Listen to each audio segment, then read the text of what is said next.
శ్రీ గణేశ పురాణము ఉత్తరార్ధ భాగము క్రీడాఖండము అధ్యాయము 84 బాలాసురాదుల వధ. బాలునకు 2వ నెల వచ్చింది.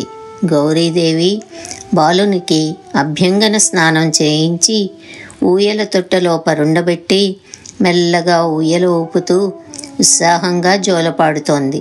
అంతలో మాయారూపధారులకు 2 రాక్షసులు బాలుణ్ణి వాడి గోళ్లతోనూ పదునైన దంతాలతోనూ చీల్చి సంహరించాలన్న దుష్టబుద్ధితో 2 ఎలుకల రూపాలు ధరించి తటాల్న ఇంటి లోపలకు పరిగెత్తారు.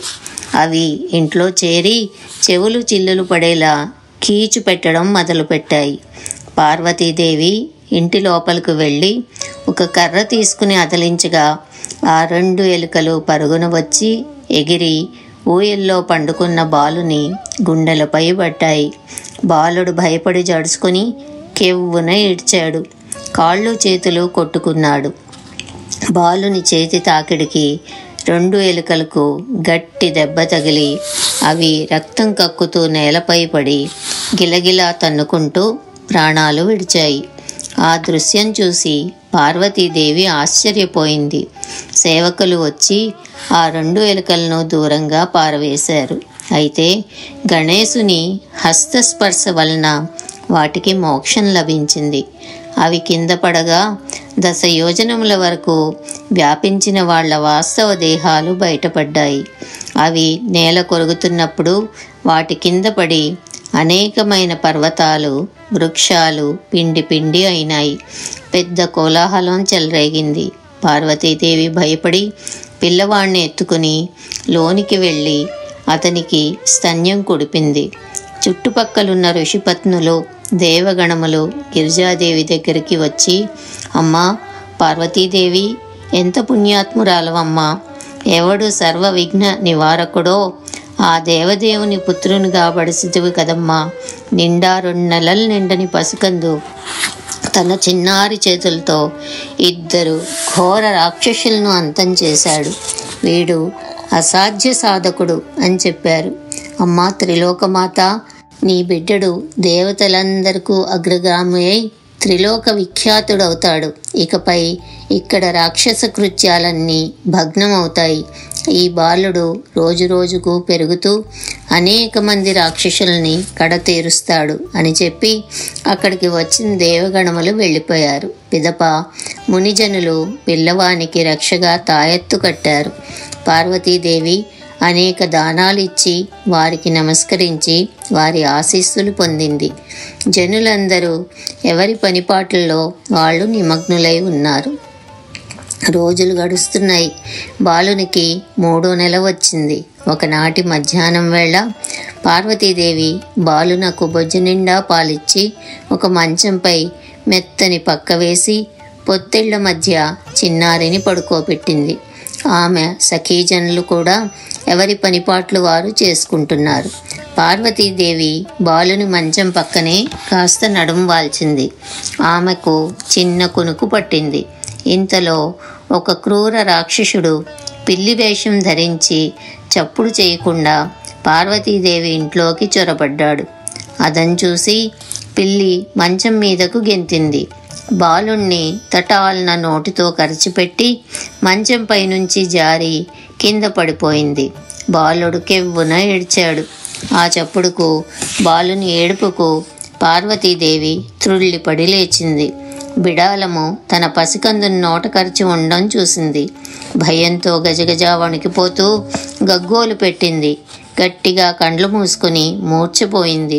బాలుడు పిల్లి నోటి నుంచి తప్పించుకుని తన జబ్బలతో ఆ పిల్లిని 2 చెరుపులు చరిచాడు. దాని నెత్తిపై 1 దెబ్బ కొట్టాడు. కాళ్లతో కుమ్మాడు. దాని శరీరం నుండి దుర్గంధభూయిష్టమైన చెడు రక్తం కారింది. అది నోరు తేలవేసింది. ఈ లోపున పార్వతీదేవికి తెలివి వచ్చి ముక్కు మూసుకుని బాలుని చంకనెత్తుకుని ఇంట్లోనికి వెళ్ళి వానికి పాలిచ్చింది. అంతలో ఆమె పరిచారకులు అక్కడికి వచ్చి బాలుని అంగములు తడివి చూసి ఏమీ దెబ్బలు రక్కులు లేనందుకు సంతోషించి ఈ బాలుడు అజరామరుడన్న నిశ్చయానికి వచ్చారు. అంతలో దేవగణాలు అక్కడికి వచ్చి బాలుని పరాక్రమానికి ఆశ్చర్యం ఉంది. 12 యోజనాల పొడవు వెడల్పు ఎత్తుగల అసురుడెక్కడా? ముక్కు పచ్చలారని ముద్దుగారే 3 నెలల బాలుడెక్కడా? ఇంద్రాది దేవతలకు సైతం జయింపన లోకాని ఘోర రాక్షసుణ్ణి తన చిన్న పాదాలతో కుమ్మి లీలామాత్రంగా సంహరించడం ఏమిటి అని వారిలో వారు చర్చించుకుని అమ్మ ఆజ్ఞను పొంది వారి తావులకు వెళ్ళిపోయారు. కొందరు ఆ రాక్షసుని మృతదేహాన్ని దూరంగా ఈడ్చుకొని పోయి పారవేశారు. బాలుని ఎత్తుకుని పార్వతీదేవి ఇంట్లోనికి వెళ్ళిపోయింది. బాలునకు 4వ మాసం వచ్చింది. ముత్తైదువులైన అనేక మంది మునిపత్ములు పురాణ నారి పెద్ద ముత్తైదువు అయిన మంగళగౌరి ఇంటికి పసుపు కుంకుమ పళ్ళు పట్టుకుని ఉత్తరాయణంలో ఒక శుభదినాన తమ తమ పిల్లలను చంకపెట్టుకుని పేరంటానికి వచ్చారు. గౌరీదేవి ముత్తైదువులందరినీ సత్కరించి పిల్లవాణ్ణి చంకన పెట్టుకుని ఒక్కొక్క ముత్తైదు కాళ్లకు పసుపు రాసి పారాణి దిద్ది చెక్కిళ్లకు గంధం పూసి ముఖమున కుంకుమ బొట్టు పెట్టి అందరికీ వాయినాలు ఇచ్చింది. ముత్తైదువులు ఒకళ్ళనొకళ్ళు పసుపు కుంకుమలు అందించుకున్నారు. పార్వతీసుతిని ఒక్కొక్కరు ఎత్తుకుని లాలించారు.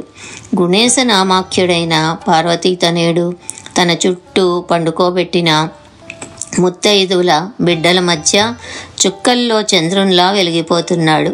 మునికాంతలు శివకాంతతో, అమ్మా కాత్యాయని, నువ్వు ధన్యురాలవమ్మా, కోట్లలో ఎన్నదగిన కొడుకును కన్నావు. దివాకర్ని ముందు దివిటీలాగా వీడి ముందు మిగతా పిల్లలు ఎలా వెలవెలపోతున్నారో చూడు అని చెప్పి వాళ్ళు తెచ్చిన వాయినాలు పార్వతీదేవికి ఇచ్చారు. మునిపత్నులు శివపత్ని చుట్టూ కూర్చుని ఆటలాడుతున్నారు, పాటలు పాడుకుంటున్నారు, ముచ్చటలాడుకుంటున్నారు.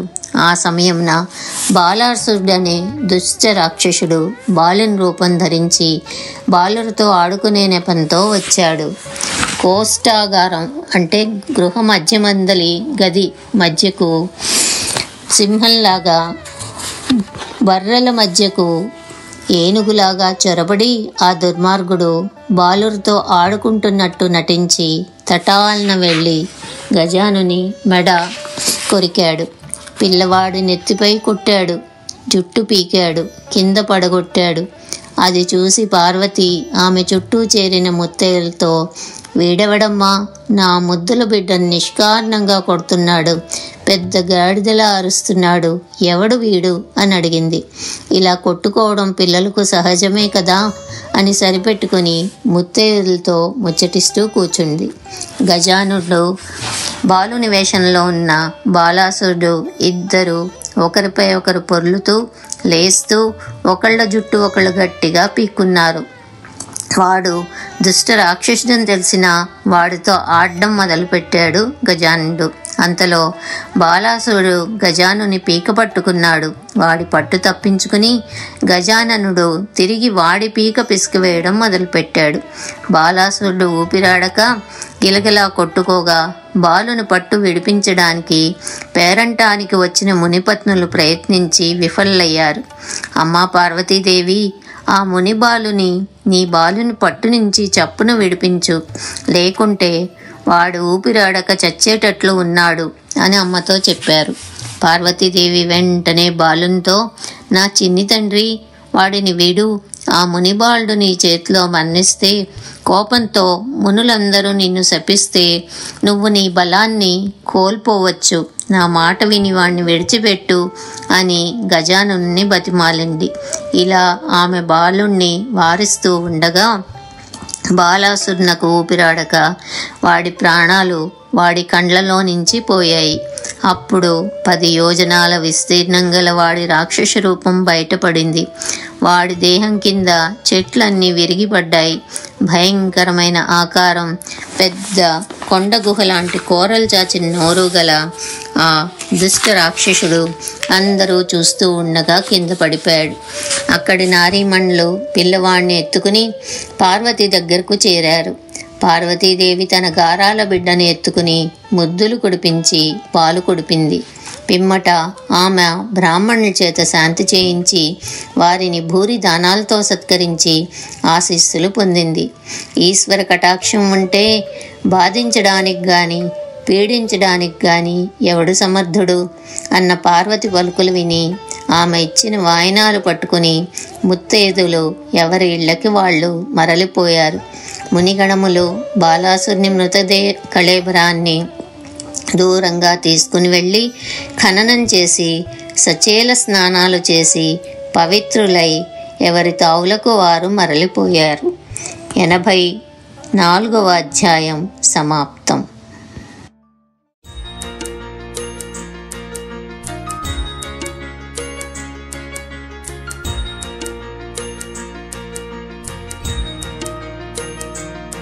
శ్రీ గణేశ పురాణము ఉత్తరార్ధ భాగము క్రీడాఖండము అధ్యాయము 85. గణేశ కవచంచే రక్షణము. మునుల సలహాపై బిడ్డ 5వ మాసంలో పార్వతీదేవి బిడ్డనెత్తుకుని మరీచి మహర్షిని దర్శించడానికి అతని ఆశ్రమానికి వెళ్ళింది.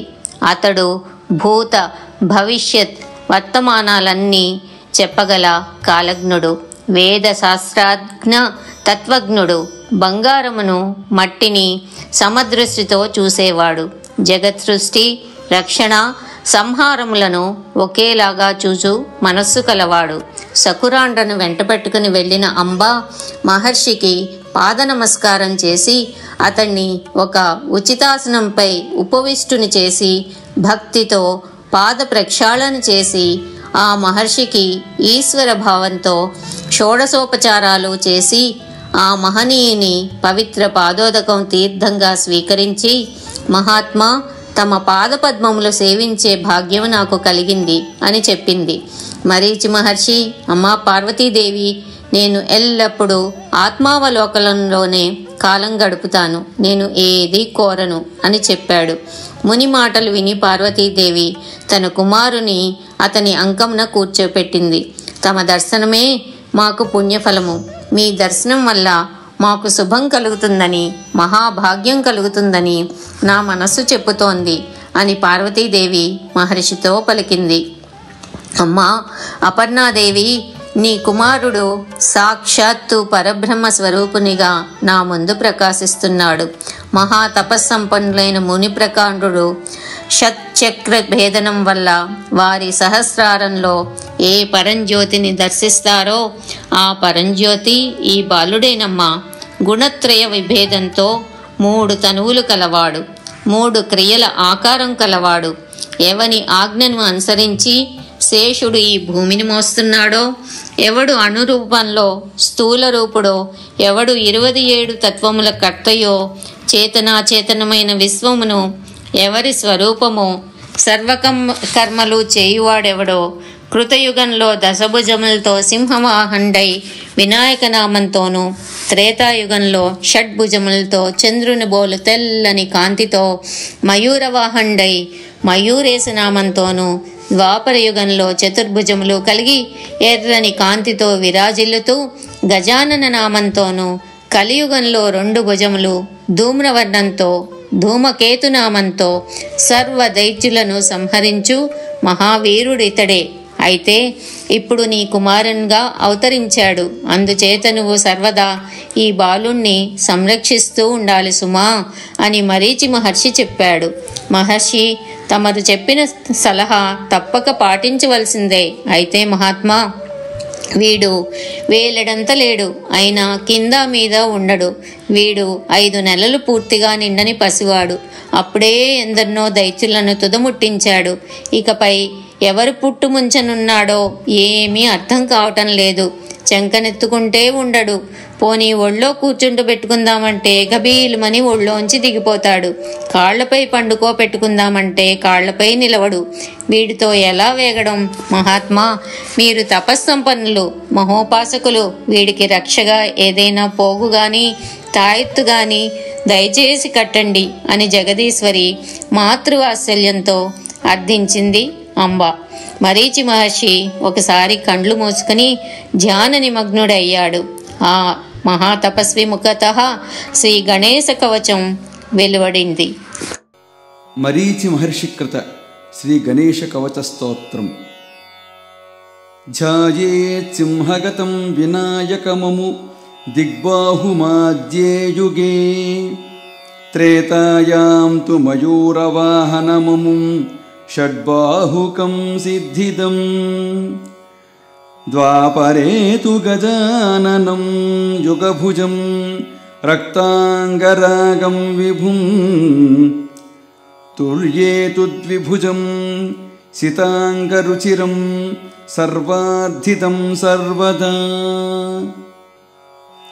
ध्यायेत् सिंहगतं विनायकममु दिग्बाहुमाद्ये युगे, त्रेतायां तु मयूरवाहनममुं षड्बाहुकं सिद्धिदम्, द्वापरे तु गजाननं युगभुजं रक्ताङ्गरागं विभुं, तुर्ये तु द्विभुजं सिताङ्गरुचिरं सर्वार्धितं सर्वदा।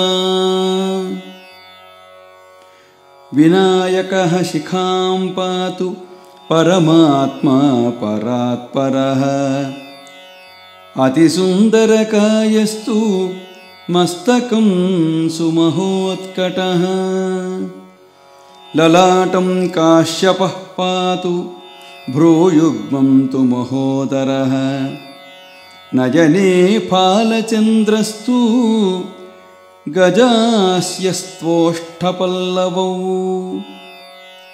जिह्वां पातु गणक्रीडः चिबुकं गिरिजासुतः, वाचं विनायकः पातु दन्तान् रक्षतु दुर्मुखः,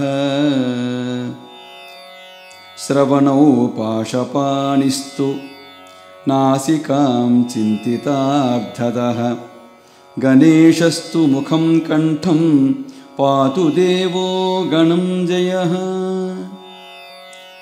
स्कन्धौ पातु गजस्कन्धः स्तनौ विघ्नविनाशनः, हृदयं गणनाथस्तु हेरम्बो जठरं महान्, धराधरः पातु पार्श्वं पृष्ठं विघ्नहरः शुभः, लिङ्गं गुह्यं सदा पातु वक्रतुण्डो महाबलः, धराधरः पातु पार्श्वं पृष्ठं विघ्नहरः शुभः, लिङ्गं गुह्यं सदा पातु वक्रतुण्डो महाबलः, गणक्रीडो जानुजङ्घे ऊरु मङ्गलमूर्तिमान्, एकदन्तो महाबुद्धिः पादौ गुल्फौ सदावतु,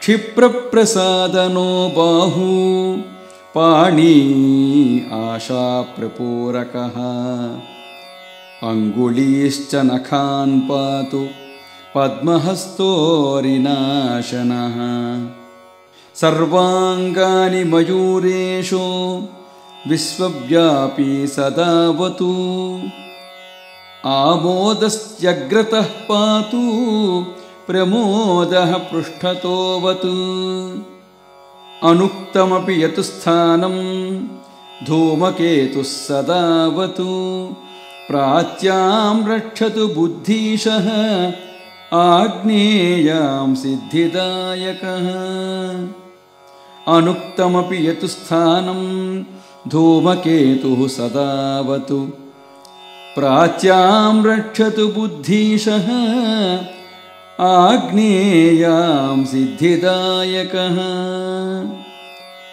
दक्षिणस्याम् उमापुत्रो नैऋत्यां तु गणेश्वरः, प्रतीच्यां विघ्नहर्ताव्याद्वायव्यां गजकर्णकः, कौबेर्यां निधिपः पायात् ईशान्यामीशनन्दनः, दिवाव्यादेकदन्तस्तु रात्रौ सन्ध्यासु विघ्नहृत्, राक्षसासुरवेतालग्रहभूतपिशाचतः पाशाङ्कुशधरः पातु రజః సత్వం తమస్మృతిం జ్ఞానం ధర్మం చ లక్ష్మీం చ లజ్జాం కీర్తిం దయాం కులం వపుర్ధనం చ ధాన్యం చ గృహాం దారాన్ సుతాన్ సఖీన్ సర్వాయుధధరః పౌత్రాన్ మయూరేషోవతాత్ సదా కపిలోజా వికంపాతు గవాశ్వం వికటోవతు భూర్జపత్రే లిఖిత్వేదం యః కంఠే ధారయేత్ సుధీః న భయం జాయతే తస్య యక్షరక్షః పిశాచతః త్రిసంధ్యం జపతే యస్తు వజ్రసారతనుర్భవేత్ యాత్రాకాలే పఠేద్యస్తు నిర్విఘ్నేన ఫలం లభేత్ త్రిసంధ్యం జపతే యస్తు వజ్రసారతనుర్భవేత్ యాత్రాకాలే పఠేద్యస్తు నిర్విఘ్నేన ఫలం లభేత్ యుద్ధకాలే పఠేద్యస్తు విజయం ప్రాప్నుయాద్ ధ్రువం మారణోచ్చాటనాకర్షిస్తంభమోహన కర్మణి సప్తవారం పఠేద్యస్తు దినానాం ఏకవింశతిం తత్తత్ఫలమవాప్నోతి సాధకో నాత్ర సంశయః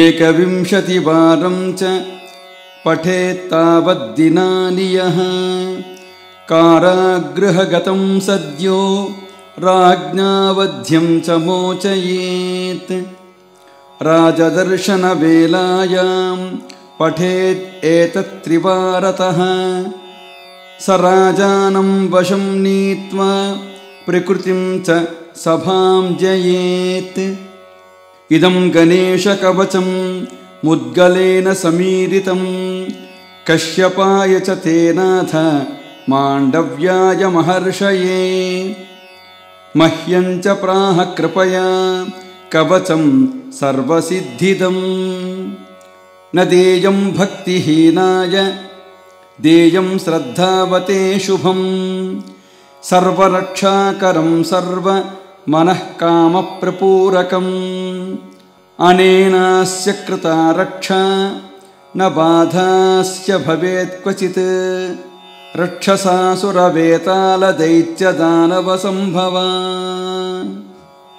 అనేనాస్య కృతా రక్షా న బాధాస్య భవేత్ క్వచిత్ రక్షసాసురవేతాళదైత్యదానవసంభవా. ఈ స్తోత్రం భావార్థం ఏమనగా, కృతయుగంలో సింహవాహనుడై 10 చేతులతో వినాయక నామాంకితుడై, త్రేతాయుగంలో మయూరవాహనుడై 6 చేతులతో మయూరేశుడని పేరుతో, ద్వాపరయుగంలో 4 చేతులతో ఎర్రని దేహంతో ఎర్రని అంగరాంగములతో గజానన నామంతో, కలియుగంలో 2 భుజాలతో ధూమ్రవర్ణంతో ధూమకేతునామంతో విరాజిల్లు సర్వార్థములను సదా కలగజేయు గణేశుని ధ్యానింతును. పరమాత్మయు పరాత్పరుడు అగు వినాయకుడు నా శిఖను రక్షించుగాక.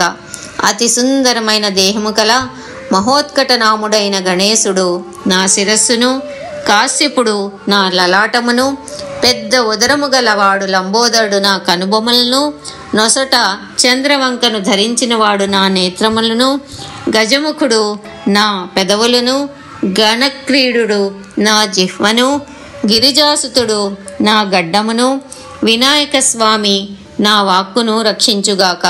దుర్ముఖుడు నా దంతములను రక్షించుగాక. పాసపాణి నా చెవులను, కోరిన కోర్కెలనిచ్చువాడు నాసికను, గణంజయ నామధేయుడగు గణేశుడు నా కంఠమును కాపాడుగాక. గజస్కందుడు నా భుజాగ్రములను రక్షించుగాక.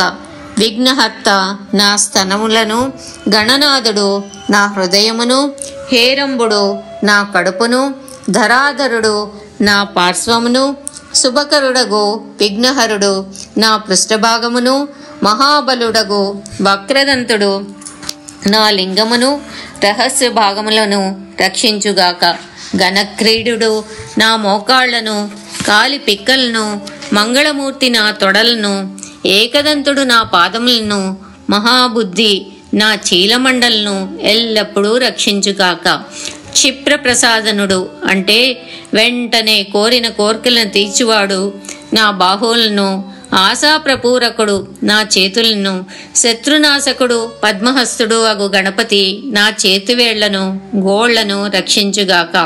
విశ్వవ్యాపి అయిన మయూరేశ్వరుడు నా సర్వాంగములను సదా రక్షించుగాక. ఏ ఏ అవయవములు పేర్కొనబడలేదో వాటన్నిటినీ ధూమకేతువు సంరక్షించుగాక. నా ముందు వైపు ఆమోదుడు, వెనక వైపు ప్రమోదుడు రక్షించుగాక. తూర్పు దిక్కును బుద్ధీసుడు, ఆగ్నేయమును సిద్ధిదాయకుడు, దక్షిణమును ఉమాపుత్రుడు, నైరుతి దిక్కును గణేశ్వరుడు, పడమరును విఘ్నహరుడు, వాయువ్యమును గజకర్ణుడు, ఉత్తరమును నిధీసుడు, ఈశాన్యమును ఈశనందనుడు రక్షించుగాక. ఏకదంతుడు పగలును సత్య సమయములను, రాత్రులను విఘ్నహరుడు, రాక్షస దైత్య భేతాళ గ్రహభూత పిశాచదుల నుంచి రక్షించి సత్వర జస్తమ స్మృతులను పాశాంకుశధారుడు కాపాడుగాక. జ్ఞానమును, ధర్మమును, లక్ష్మిని, లజ్జను, కీర్తిని, దయను, కులమును, దేహమును, ధనమును, ధాన్యమును, గృహమును, భార్యాబిడ్డలను, సఖులను, సర్వాయుధరుడు పౌత్రులను ఎల్లవేళలా మయూరేశుడు కాపాడుగాక. కపిలుడు నా మేకలను, గొర్రెలను, వికటుడు ఆవులను, గుర్రములను రక్షించుగాక. దీనిని భూర్జపత్రమున లిఖించి కంఠమున ధరించిన వానికి యక్ష రక్ష పిశాచాదుల వలన ఎట్టి భయము ఉండదు. ఈ కవచమును 3 సంధ్యలయందు జపించువాని శరీరము వజ్ర సమానమగును.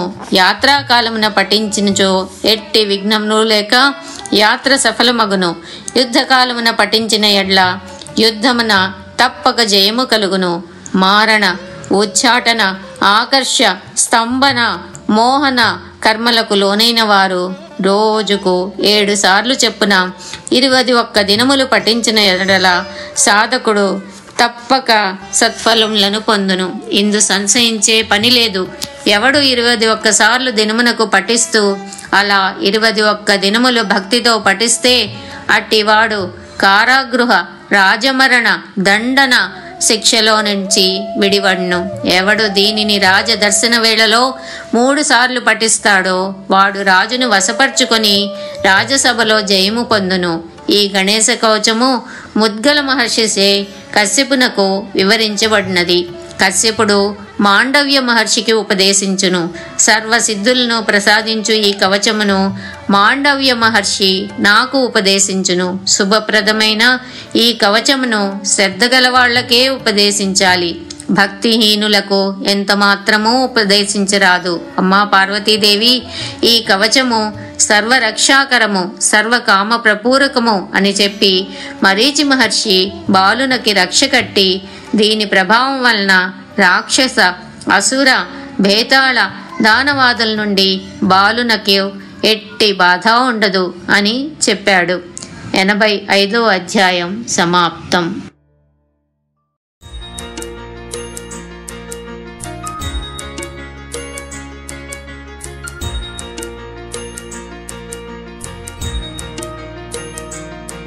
శ్రీ గణేశ పురాణము ఉత్తరార్ధ భాగము క్రీడాఖండము. అధ్యాయము 86. వ్యోమాసుర వధ.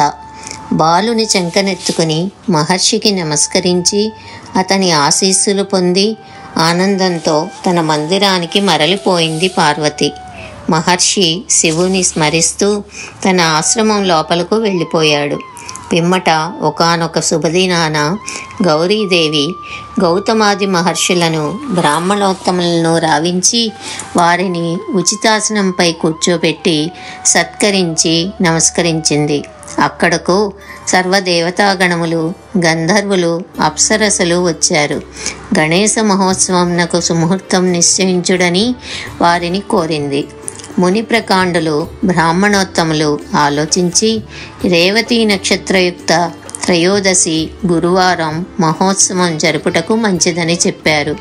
అంతలో కృత్సమధుడక్కడికి వచ్చి నానా రత్నములతో కూడిన 4 ద్వారములు గల మండపంను ఏర్పాటు చేసినాడు. పార్వతీదేవి బాలుణ్ణి అందులో కూర్చోబెట్టింది. చాలామంది పేరంటాళ్ళు ఎన్నో కానుకలు తెచ్చారు. బాలునకు హారతులు ఇచ్చారు. భక్తి తత్పరులు దివ్య వాద్యములు వాయించారు. పార్వతీదేవి బ్రాహ్మణులను పూజించి వారికి విలువైన బట్టలు పెట్టింది. బంగారు కాసులు దక్షిణంగా ఇచ్చింది. ద్విజోత్తములు తల్లిపైని పిల్లవానిపైని అక్షతలు చల్లి ఆశీర్వదించారు. మునిపత్నులు కావ్యకామణులు భవానిని పూజించి, అమ్మా గిరిజాదేవి, నీకంటే ధన్యులెవరమ్మా? సర్వలక్షణ మండితుడైన ఇటు సుతుణ్ణి ఎక్కడా కానమమ్మా అని పార్వతీదేవిని శ్లాఘించారు.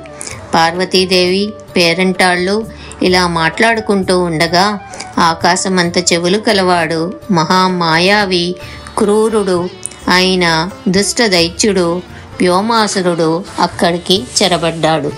భవానీదేవి ఇంటి ముందు శాఖోపశాఖలుగా విస్తరించిన పెద్ద మామిడి చెట్టు ఉంది. ఆ చూత వృక్షం ఎంత పెనుగాలి వీచినా చలించనంత దృఢంగా ఉంటుంది. వ్యోమాసుడు తన మాయచే ఆ చెట్టుపై చేరి దానిని జోరుగా ఊపడం మొదలుపెట్టాడు. వాడు ఆ చెట్టును ఊపుతూ ఉంటే అది ఎప్పుడు విరిగి తమపై పడుతుందో అన్న భయంతో అందరూ అక్కడి నుంచి దూరంగా పారిపోయారు. చివరికి పార్వతీదేవి కూడా కంగారులో పిల్లవాణ్ణి మర్చి పరుగు తీసింది. ఎట్టి గాలి వీచకుండా చెట్టు కంపించడం చూసి ఋషిగణములు ఆశ్చర్యపోయారు. ఆ చెట్టు కొమ్మలు కొన్ని ఋష్యాశ్రమాలపై పడి వాటిని ధ్వంసం చేశాయి. బాలగణేశుడు చెట్టు తనపై పడకుండా చేతులతో చెట్టును పైకి ఎగరగొట్టాడు. చెట్టు ఆకాశంలో గిరగిరా తిరుగుతూ ఉంటే చెట్టు కొమ్మల్లో ఇరుక్కున్న వ్యోమాసుడు గిరగిరా తిరగగా వాడి తల తిరిగిపోయి చేష్టలుడిగి రక్తం కక్కుకుంటూ ముక్క ముక్కలై ప్రాణాలు విడిచాడు. స్త్రీజనం తిరిగి అక్కడికి పరుగున చేరి మేరు పర్వతం వలె నిశ్చలంగా ఉన్న బాలుణ్ణి చూసి నివ్వెరపోయారు. 5 మాసాలు నిండని పసుకూన ప్రదర్శించిన పరాక్రమానికి అక్కడికి వచ్చిన వారందరూ అచ్చిరి పొందారు. అంతలో కలవరపడుతూ ఒగర్చుకుంటూ పార్వతీదేవి పరుగున వచ్చి సురక్షితంగా ఉన్న బాలుణ్ణి చూసి ఊపిరి పీల్చుకుంది. పిల్లవాడిని అక్కున చేర్చుకుని బయట కొంగు మూసి బాలునికి పాలిచ్చింది. మరీచి మహర్షి వాక్యాలు ఆమెకు స్ఫురణకు వచ్చాయి. ఆమె ఈశ్వరుని ప్రశంసించింది. సాక్షాత్తు అజేయుడైన పరమేశ్వరుడే కదా అవతరించినాడు. అంతమే లేని అతన్ని అంతం చేయడానికి ఎవరు సమర్థుడు? పరమేశ్వరుని పైకి ఎగబడ్డవాడు దీపంపైకి దూకిన మిడతలా మాడి మసైపోడా. చిన్న దెబ్బ కూడా కదలకుండా నిశ్చలంగా ఉన్న గజాన్ని చూసి ఈశ్వరగణములు, అమ్మా గిరిజాదేవి, అసురుని బారు నుంచి నీ బాలుంచే రక్షింపబడిన వారందరూ మిక్కిలి ధన్యుడు. ఈ బాలుడు కంటితో చూస్తే చాలు అసురులు మసి అయిపోతారు, సాధుజనులు రక్షింపబడతారు అని పలికారు. అంతటి తీయని మాట అన్నందుకు వారందరికీ మధుర పదార్థాలు పెట్టింది జగన్మాత పార్వతీదేవి. పిమ్మట బాలుణ్ణి ఎత్తుకుని ఇంటిలోనికి వెళ్ళిపోయింది. ఫలశ్రుతి ఈ ఆఖ్యానమును భక్తి శ్రద్ధలతో వినివారికి ఎట్టి బాధలు కలగవు, ఎల్లవేళలా నిర్భయంగా ఉంటారు. 86వ అధ్యాయం సమాప్తం.